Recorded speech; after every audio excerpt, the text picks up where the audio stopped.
જો આ પ્રિયાંશ 3-4 દિવસથી ટ્યુશન નથી ગયો ને તેનું હોમવર્ક કરવા બેસાડ્યો પણ અમારે હોમવર્ક પરાણે કરવા બેહવું પડે. રોવું બહુ આવે પણ એકડો ઘૂંટો જો પીવો કેવો સરસ એકડો ઘૂંટો બેગ ઉપર પગ ન દેવાય. બોલો એક અડે એક કેમ લાગે છે મમ્મી? ભણેશ્વરી કેવું એમને કેટલી આળસ વળી. હા હોમવર્ક કરવા કેવા બેહવાન કેવી એટલે આહુડા જવા માંડે. કીધું હોય બહાર જવું છે હાલો એમ કેવું ઉતરી જાય તો તાપડી પહેલા ઉતરી જાય. એટલે કેવું અત્યારના છોકરાનું માઇન્ડ કેટલું ઓલું વળે. તમે જેવો આપો એવું આવે. હો બધાને મોટાને ઊંધા નાખી દે એવું. હું બોલો જેવું આપો એવું આવે. ઓકે તો તમે હવે સારું આપજો કાક એમ નથી કેતો તો એટલે એને જેવું આપો એવું આવે એમ. એટલે જ હોમવર્ક કરવા હોમવર્ક કરવા આપીએ એટલે એ આવડશે. બેસવાની આમાં આળસ આવે. જો સારું કામ હોય ને જે એમાં થોડુંક તકલીફ તો પડે જ. રાઈટ વાત છે. સારું કામ ગમે શીખવાડવું હોય ને તો તકલીફ તો પડે જ તે. અમે મગજ ઘસાવાળા કામ બહુ ન કરીએ. હા રાઈટ વાત છે. મગજ ઘસાઈ જાય ખોટે ખોટું ખામા ખાવાથી જાય. તમે શું કરો છો મમ્મી? આ સાંદણા ઝુંબેશ. કેમ સાંદણા ઝુંબેશ? આને જો ને ખેંચીને આ પેન્ટને ફાડી નાખ્યું છે ને.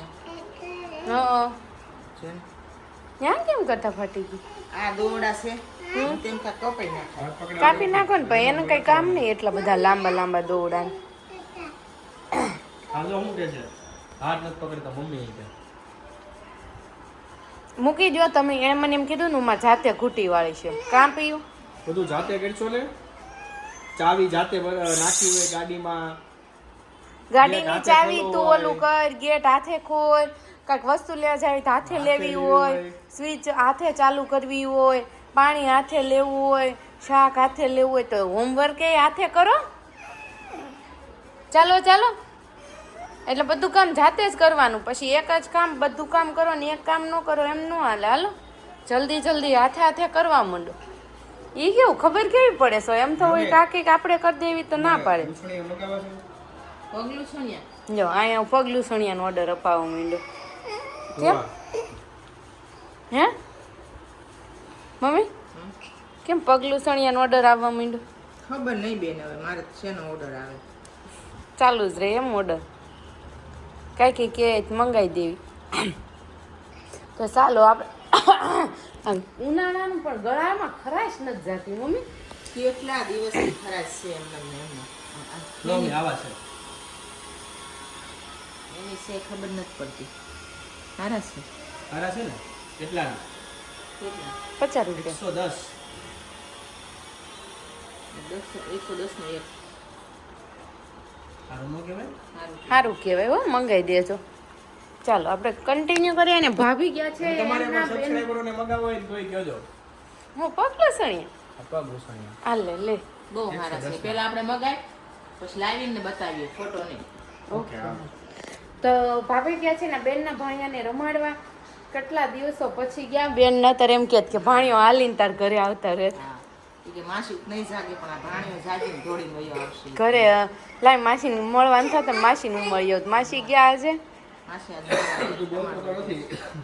કેટલા દિવસો પછી એટલે ભાણિયાને રમાડીને હજુ આવ્યા નથી. આવશે ખરા કે રોકાઈ જાય કે ખારું બેનને ખવડાવવું હોય તો ખવડાવતા આવે. અને હવે અમારે અહીંયા હોમવર્ક ચાલુ છે. મમ્મીને સાંજના ઝુંબેશ ચાલુ છે. હવે અમે પણ કંઈક કન્ટિન્યુ કામ કરીએ. રોંઢાનું વાસણ ગોઠવી દેવી. અને હવે ગરમી મમ્મી બહુ ગરમી થવા માંડી. હજી તો સ્ટાર્ટ છે ઉનાળો. ત્યાં કેવી થાય છે ગરમી?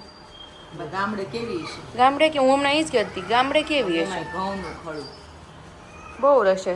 મને લાગે બા ઘઉંનું ખડું લઈને આવતા રહેશે. હા વાટ જ જોઈ રહ્યા એવું છે એટલે સીધા અહીંયા કાલે ફોન કર્યો હતો ને ત્યાં લેવા જાય ને તો ઘર ભેગું થવું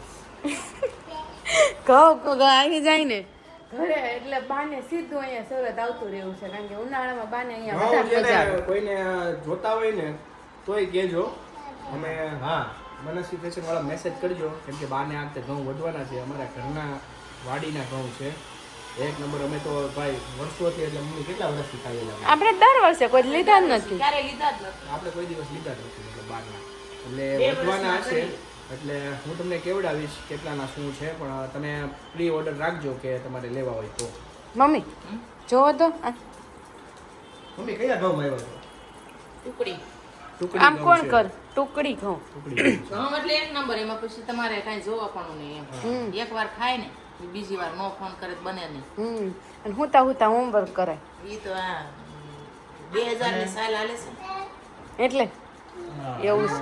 સેમ્પલ આવશે આપણે મતલબ ઘઉં આપણી ત્યાં જ આવવાના છે પહેલા, એટલે સેમ્પલ જોતું હોય તો કાલ બતાવી દેશું. મોજૂદ છે સેમ્પલ. કેમ? તો હવે આપણે ઘઉં ખાઈ છે આપણા જ છે ને. હા, દર વર્ષે ઈ જ થાય છે ને આ અને વર્ષે 2 વર્ષ સુધી ભરી રાખો, જીવાત પડવાનું નામ ન લે. ઘઉં પછી સારા. આપણી ગાફ લાઈન પડે તો 2 નંબરની. જો હાલના ટાઈમે બધા જમીન વયા ગયા અને આજ તો થોડુંક લેટ થઈ ગયું અને સેન્ડવીચ ભીંડાનું શાક ને રોટલી મેં ભાઈનું બન્યું કારણ કે મારે રાહુલની પપ્પાની પાસેથી ભીંડો અને રોટલી તો સેન્ડવીચ છે હારવાર હતી. એટલો ભીંડો હામો પડ્યો છે. આટલો ભીંડો રહી ગયો એ હામો પડ્યો કહેવાય. એ હામો કામ પડ્યો ખરો સેન્ડવીચ આવી ગઈ ને એટલે. નકર આ ઘટ દેશી ને વિદેશી બે ખાણું ભેગું ખાવાનું. અને છે ને આ વેફરની શરૂઆત થઈ ગઈ છે. કોના કોને વેફર બનાવી નાખી કોમેન્ટ કરજો ને લાલ બટેકાની હારી થાય કે વ્હાઈટ બટેકાની એ પણ સેજ કોમેન્ટ કરજો કારણ કે અમે કન્ફ્યુઝ છે દર વખતે વ્હાઈટ બટેકાની કરવી જ છે. પણ લાલ આ બટેકા વખતે નવા આવ્યા? લાલ બટેકા નવા ને લાલ બટેકા આવે જ છે. નવો કાંઈ નહીં, બિચારા જૂના જ છે. પણ મમ્મીએ ટેસ્ટિંગ કરવા માટે 2 કિલો બટેકા લાવી જો ને વેફર ફૂટવી છે. હવે જોઈ કેવી થાય છે લાલ બટેકા. ખારું નહોતું લાગ્યું વધારે બટેકું? ના ના લાગ્યું તમને મને? એવું નહીં. એમાં ઓકે. શું છે, સેજ હતું ખડસુડું, એ તળીએ પછી ખબર પડે. ફૂંકાય પછી વધારે ખાય. અને ઝાઝા બટેકાની નથી. આખું મીઠું હતું ને એટલે માપ ન નીકળે. આમાં ટેસ્ટ કરો.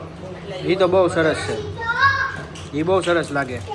ચીલી ફ્લેક્સ ને ઓરેગેનો નાખીને પછી કરીએ ને એમાં. અને પેપ્સીની જો અહીંયા રમઝટ બોલવા મળી છે. પેપ્સી આવી ગઈ છે ને આપણા ઘરે, તેતું ને આપણી પેપ્સીની રમઝટ બોલે છે. અને આપણે આ સ્પેશિયલ આમ જોવા મઢુલી પેપ્સી છે. અને જેને મગાવી હોય ને એ કોમેન્ટ કરી દેજો. ગમે એટલી ખાય, છોકરા 10-10, 12-12 ખાઈ જાય છે પણ એકેય ઠાકલું નથી આવતું, શરદી નથી થતી. આ પેપ્સીની ખૂબ કમાલ છે કારણ કે સાકરમાં બને છે. વાહ, એટલે અને આ છે ને તમારો ઓર્ડર દેવો હોય ને તો અમને કોલ કરજો, તમને મળી જશે. રેડી ને મમ્મી? હા. અને પેપ્સી આપો તો ફટાફટ. પેપ્સી જોઈ છે પણ સુરતમાં હશે ને તો જ મળશે ને મમ્મી? બોલો ને. હવે વ્લોગનો એન્ડ આપીશું ને પહેલાં તો એ જ કહેવા માંગુ છું કે આ મમ્મીએ જે કુર્તી પહેરીને મમ્મી છે ને આમ કહીએ ને તો અમે જે પૂરા ન પાડી શકીએ ને મમ્મીને એવી ડ્રેસ હોય ને પૂરા પાડવા પડે. તમે લોકો થાકી જાવ એટલે પછી મારે શું કરવાનું? હા, કારણ કે આમ અમારે છે 3500ની પેર હતી એટલે એવી પેર હોય તો આપણે ફેંકી દેતાય જીવ ન હાલે, સ્વાભાવિક છે. તો મમ્મીને મેં કીધું જરાક તમે પહેરી નાખશો. મમ્મી કે લાવને મેં ફાવે તો પહેરો, નહીં તો પછી કાંઈક વિચારશો. એમ તો મારી મેરેજની આવી 3-4 હતી, એ તો મેં પહેરી કાં રનિંગમાં. અને આજે રાહુલ એમ કહેતા હતા કે આ કુર્તી તારા ઉપર સૂટ નથી થતી, તો આજે કાઢીને એટલે કે કાતર મૂક દો. આવું કોની સાથે થઈશ કોમેન્ટ કરજો તમે. મને તો એવું કાંઈ નહીં, પણ મને તો આ બહુ ગમે છે એટલે હું પહેરું. છે તો ઉનાળામાં વધારે ગમે કોટન. હા, એટલે આમ કમ્ફર્ટેબલ કપડું હોય ને ઈ ગમે એટલા માટે. હવે એ થોડોક વધારે સુધારા ઉપર આવી ગયો. અને આપણે પછી આમ થોડુંક રિલેક્સ ન રહેવું હોય, પછી બહુ ફેશનમાં ને ફેન્સીમાં રહેવા જાય ને તો શરીરને થાક લાગે. થાક લાગે છે, અનકમ્ફર્ટેબલ ફીલ કરે છે એવું થાય. બાકી બધું દરરોજ મોજે મોજ હોય, રોજે રોજ હોય, પણ આવી મોજ રોજે રોજ લેવી હોય ને તો પહેલાં સબસ્ક્રાઈબ કરવું પડે. તો ફટાફટ મારી ચેનલને સબસ્ક્રાઈબ કરી લો, લાઈક કરો, શેર કરો અને કોમેન્ટ કરો. અને આપણા વ્લોગને એન્ડ આપીશું. કાલે સન્ડેના દિવસે મળીશું સવારે નવા દિવસ સાથે. તો બધાને જય શ્રી કૃષ્ણ, જય કૃષ્ણ, જય દ્વારકા.